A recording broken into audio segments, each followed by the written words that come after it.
Hello and welcome to my channel.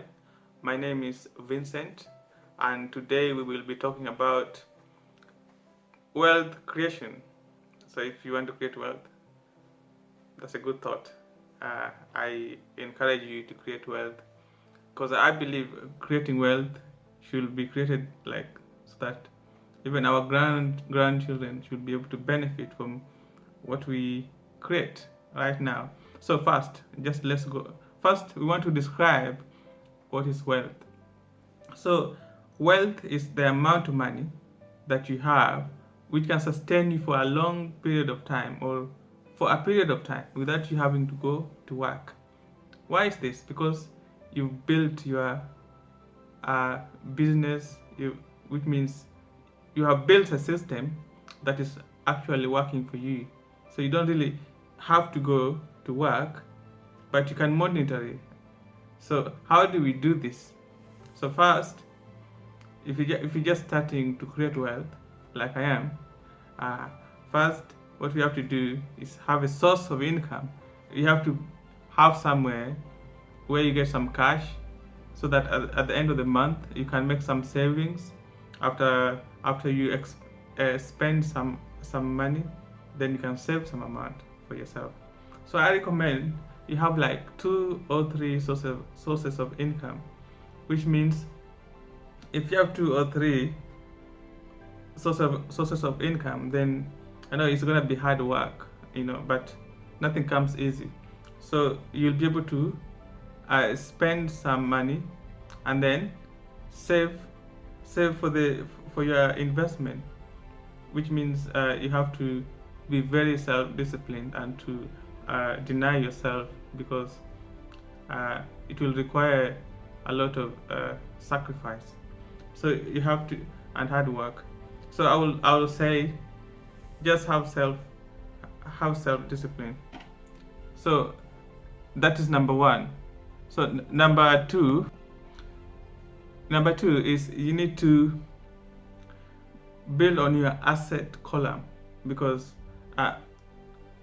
there's something called assets and liabilities. So you need to buy assets that will help you build wealth. You see, so assets. What is an asset?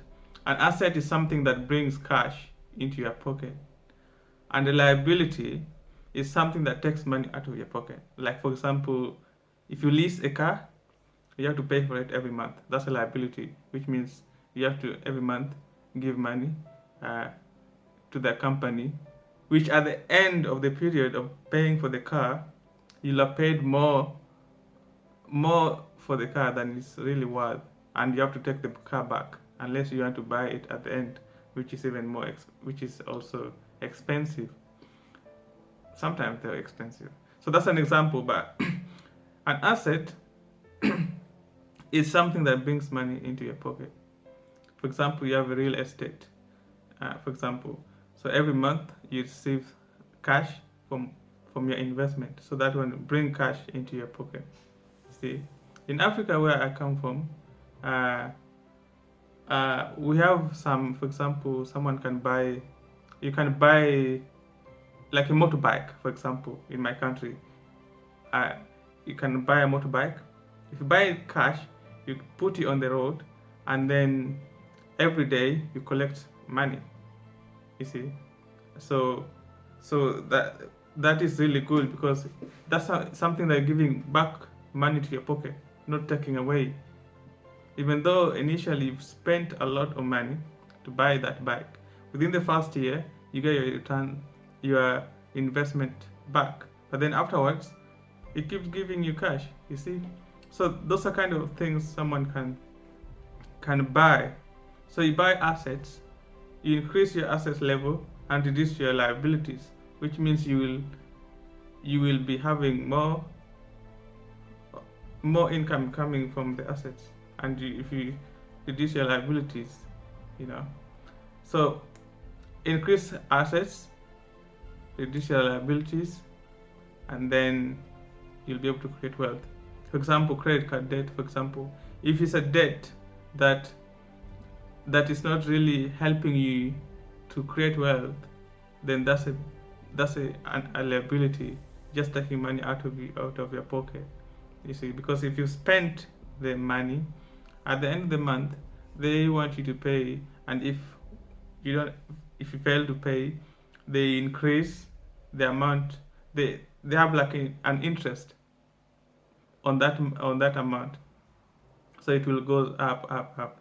So I mean, just pay your debt, even if it's not credit card.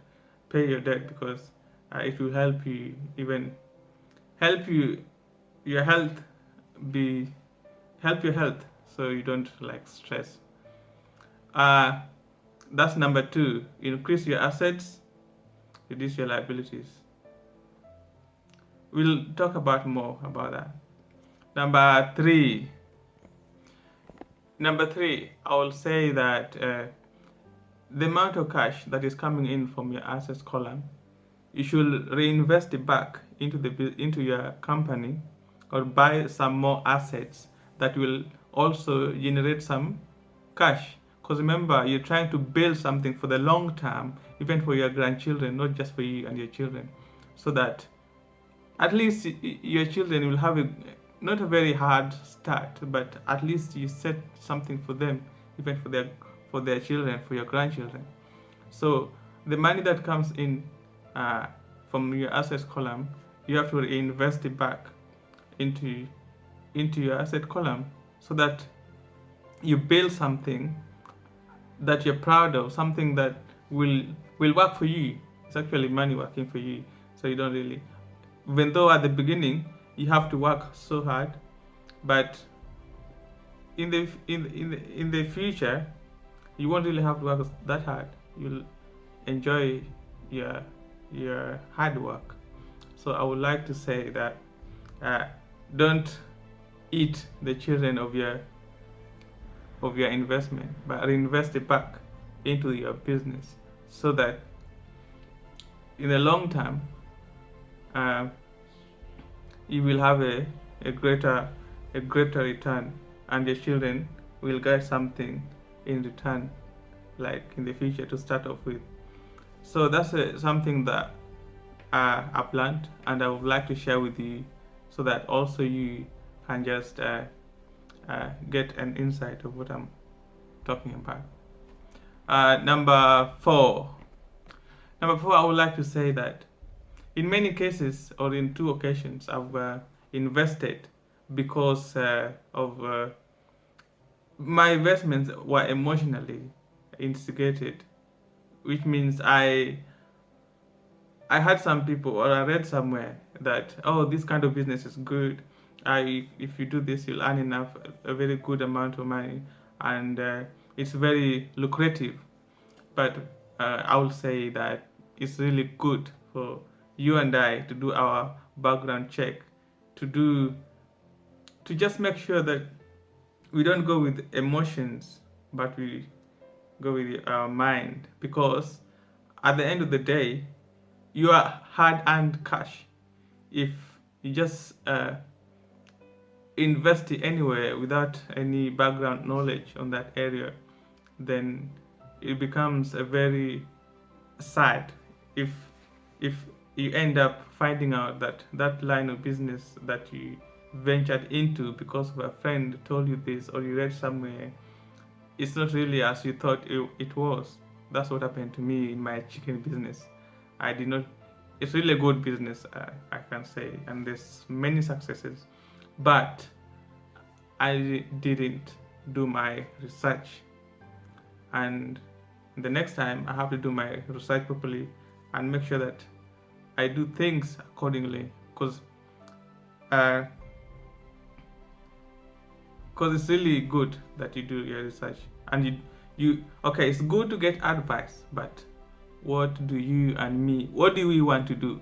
What do I want to do for myself? Okay, someone gave me advice, this person gave me advice, but what about my own intuition? What do I think? You see, so I will say we shouldn't invest our hard-earned cash just emotionally, because it's not worthy. I've experienced it, and I'm just sharing with you my experience, and I hope that that will help. Thank you for watching this video, and I welcome you back next time.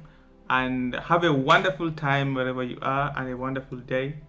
God bless you so much, and cheers. God bless.